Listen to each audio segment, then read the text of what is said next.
Backfire. You guys are going to make me put you on timeout. I thoroughly enjoyed the board and I have a lot of information to share with you guys, so bear with me. The first thing that I want to discuss is the name of this board. And I did some research on the word zealot, and it states that a zealot is a person who is fanatical and uncompromising in their pursuit of religious, political, or other ideals. And this is pretty interesting because for a while, a lot of Backfire's marketing was how terrible belts are. They're loud. Rocks get stuck in the belts. And they really just focus on hub-driven systems. So it was pretty interesting, not only that they're going with the belt drive boards again, but that also the fact that they decided to name their board the Zealot. Nevertheless, I'm impressed with it, so let's get into it. The deck. Now, Backfire is actually utilizing the exact same deck that they utilize on the Backfire G3. And some people question whether or not the deck is a little bit too flexible for a board that is able to achieve the top speed that it has. And like I mentioned in my review of the G3, I'm actually pretty impressed with the deck on the Backfire Zealot in the G3. And I don't mind the amount of flex that the boards have, because when I'm riding it and when I topped out at full speed and things like that, at no point did I feel uncomfortable or feel unsafe. Now, I received a lot of direct messages from people and they said, hey man, is that deck too flexy? And people were concerned about whether or not the bottom of their board or the enclosures would be scraping when they ride around. And I want to tell you that I did not have that issue. Now, if you stand in the middle of this board and you jump up and down on it, of course you can bottom it out. If you try to run over a really tall speed bump, yes, it will scrape and it will scratch. Now, in order to prove to you guys that I haven't had an issue, most of you guys know that I like to put a protective film on the bottom of my enclosures. And with the Zealot, I chose not to do that specifically for the purpose of being able to show you guys that I don't have any problems with the bottom of the deck actually scratching when I'm riding the board. Now, when you look at it, you will see a small mark on there. And actually, that mark was my fault because I actually scratched my board on one of my other boards and I was pulling it out of the trunk of my car. So when you talk about the flex of this deck, I don't really have an issue with it. Now, the concave of the Backfire's deck is not super aggressive, but there is some concave there, and I like it. I don't have any complaints about it. And then also where you plant your feet at on the Backfire deck is actually kind of wide there. It kind of sticks out a little bit. So individuals who preferred for their feet or the majority of the portion of their feet to actually be on the board, that is the case because of how wide the board is or how wide the deck is. So overall, I actually like the deck on the Zealot. I don't have any major complaints with it. I don't have issues with it bottoming out. I don't have issues with it feeling dangerous when I'm topping out or doing top speed. So no major complaints about the deck whatsoever. Wheels. Backfire is actually utilizing the 96mm wheels, and I actually really like Backfire's wheels. And the thing about it is, now that they've gone with this belt drive system, the belt drive system paired with these 96mm wheels has created one of the most comfortable out of the box riding experiences that I've had on the board. And oftentimes when people buy a board, one of the first things that they may do is actually upgrade their wheels. So people often put larger wheels on their board, or they might buy a more name brand wheel because of the diameter of the wheel, or to do what they do. What I'm here to tell you is I have no complaints with these wheels, but not only is it a comfortable ride, it's also pretty confidence inspiring because the large size of these wheels allows you to roll over things relatively easily. But then also when you're going over roads and terrain that may not be all that ideal, it really helps to eat up the vibration and cracks and things like that that you may experience when you're riding. So I actually really enjoy the wheels on these boards because when you pair them with the belt drive system, and then also the flex of this deck, and then they also have very thick riser pads. It is a very, very comfortable riding experience. And like I said, I have no complaints with these wheels. Pretty solid to me. Torque and speed. Now, this is another area that really surprised me. And I guess I shouldn't be surprised, but I was. This Zealot board is incredibly fast. Not only is it fast in turbo, but it's fast in sport mode. Now, I think Backfire advertises that the board is supposed to get 28 miles an hour top speed. I was actually able to achieve 30 miles an hour top speed on the board. And I think there was a slight decline there, but the fact that I was able to achieve that speed is very, very impressive. Now, even when I was reaching those top speeds, at no point did I feel like unstable or felt like, okay, is this going to be a dangerous thing because of the way this deck feels or anything like that. I felt pretty comfortable doing it. Now, would I ride around doing 30 miles an hour? No, because it's kind of dangerous when you talk about being able to stop and you're riding around cars and things like that. But the top speed was very impressive. Now, the torque is also incredibly impressive as well, because one of the things that I like about certain boards is that, let's just say I'm riding and I'm doing, let's say 10 to 15 miles an hour. If I throttle up, there are some boards that still have a lot of power as they accelerate, and then there's other boards that will accelerate but they don't have a lot of to it. This Zealot has some of that and then some. Very impressive when you talk about the torque, when you're trying to go up hills, and even when you're just trying to pass people.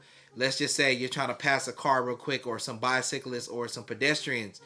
It has that speed and it's very impressive. So no complaints whatsoever about the torque or the speed on this board. Battery and range. Now, Backfire is utilizing a 311 watt hour battery, which is a very large battery, and they're also using a 21700 cells, which is very, very solid. Now, I'm going to tell you the range that I got, and you guys are going to be like, what are you talking about, man? I got 17 miles range on the board, but let me explain how I got it. My average speed was actually 13 miles an hour, or 12.6 miles an hour. And that's because I did the range test on Memorial Day, and on a trail that I was riding, there was so many people, and I wasn't able to just really have a very high top speed for long distances. Now, even while I was doing my range test, my top speed during the range test was 24.1 miles per hour. Now, I don't think that the 17 mile range is a realistic number for a lot of people. And I think a more realistic number is probably maybe 13 to 14 miles on the board. Now, one of the things that was pretty impressive was the fact that even as the board got really low, it still had a lot of power. The battery sag was pretty non-existent. There was a point where I had one bar left, and I actually was going up a hill, and I think I was going up the hill at like 12 or 13 miles an hour, which is not bad at all when you talk about how low the power was left in the board. So when you talk about the range of this board and the battery that you're being provided, I was pretty impressed with what I was able to achieve. And like I said, 17 miles range, that's actually a lot. And like I said, I don't think that that's really a realistic number for most riders, but I think that most riders can probably get something like 13 to 14 good solid miles out of the board. So another area that no complaints there. Brakes. This is another area that I'm pleasantly surprised to talk about. If you've seen my G3 review, you know that one of my nitpicks was the fact that the brakes were just too soft. And it was like, if you're an aggressive rider, when you pulled on the brakes, the board would stop, but it would come to that atrocious rolling stop, which I can't stand. And I'm here to tell you that is not the case with the Zealot. On flat surfaces, the board comes to a complete stop very, very easily. However, my one complaint is the fact that when you're going, let's say, down a decline, the board will stop, but it comes to that rolling stop. It doesn't stop completely on declines. So that's just something that, you know, I kind of don't like. It's not a dangerous thing whatsoever. I still think the brakes are really good. And just to give you some context, on my G3 review, I said that out of a 10, I would give the brakes about an 8.5. Now, with the Zealot, I like the brakes. I would give them something like anywhere from like a 9 to a 9.2 with the brakes. And so No major complaints with these brakes. I'm pretty impressed with them. I think that most riders will find that the brakes are not only smooth and intuitive, but that they have enough bite so that you feel comfortable and safe when you're riding around town. The intangibles. Backfire, in my opinion, is providing a lot of value. To me, the board looks really nice. When you talk about how it looks, everything looks sturdy. I let a couple of the guys look at it from the Atlanta Eastgate crew, and one of the very first things that they said about the board when they picked it up and looked at it, they said, that looks like an incredibly quality board. And it does. To me, it looks like a very quality board. The fact that Backfire paid so much attention to the details. I'll give you a couple of examples. Backfire actually has their name engraved on their belts. I thought that was pretty cool. The fact that when you look at, you get these integrated lights in the battery component. Now, some people don't like the lights. I actually personally like them because it allows you to, in my opinion, be more visible at night and things like that. So that's pretty solid. When you talk about when you purchase the board, all of the additional items that you get, the extra pulleys, the extra motor covers, that is some added value, because with a lot of other companies, you actually have to buy those things additionally. And that could easily be another 50 to 60 bucks. And Backfire is actually including that with the board. I think that Backfire is providing a lot of value. One of the other things that I think is worth mentioning is the fact that Backfire has USA-based customer service. And that's very important. I think that a lot of people don't think about this enough when they're considering what board to buy. They look at things like top speed, range, and all of these kind of things. But what happens if your board gets out of commission? Or if you need to order a part for your board?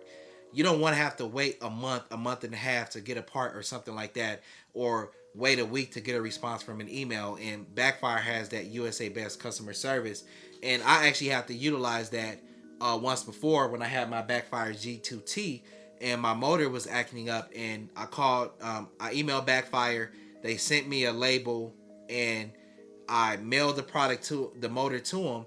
And then within a week, I had my motor back and had it back on my board, and I was ready to roll. Turbo and the lights.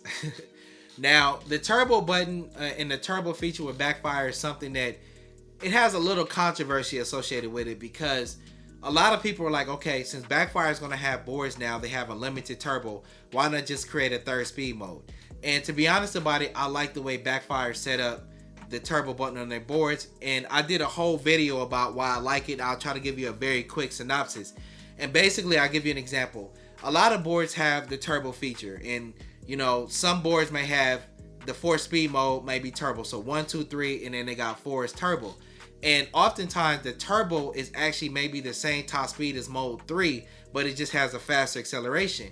So you may be able to ride around in mode 3 to conserve a little power and things like that, but then you bump it up to turbo, which is mode 4.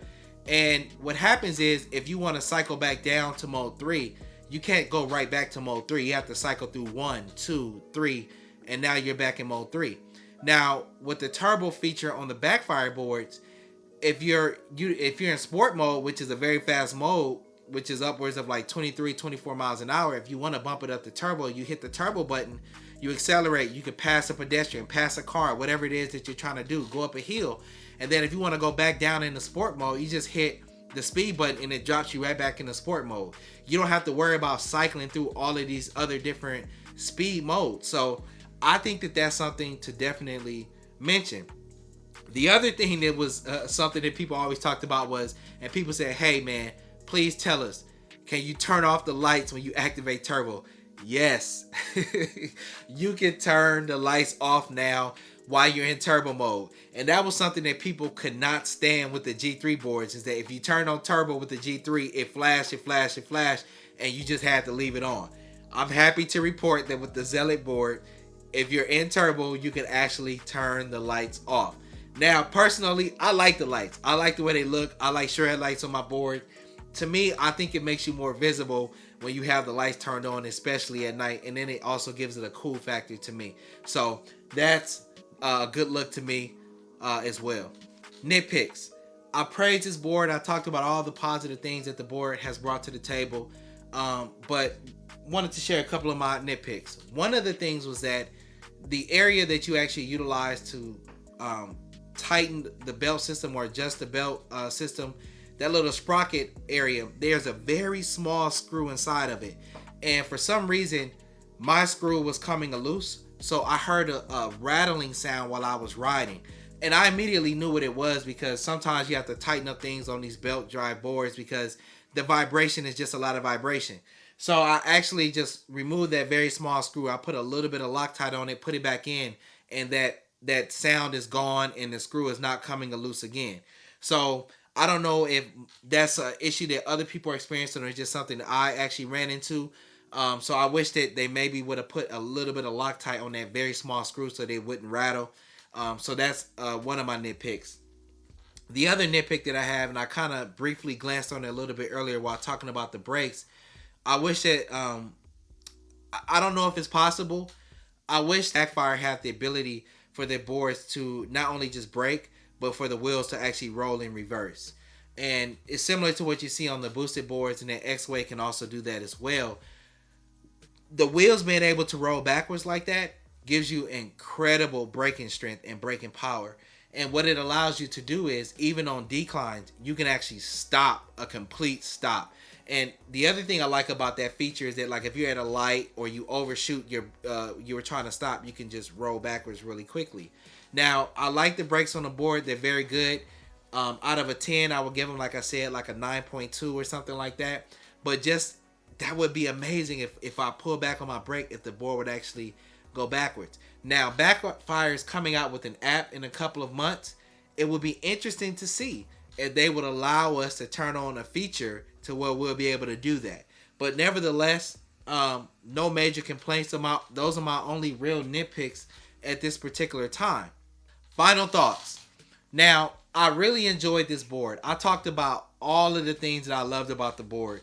The top speed, the torque, the acceleration, all of the intangibles, the things that come with the board for free that are adding extra value, extra pulleys, motor covers, the fact that you got the lights. I like the styling of the board. It looks very good.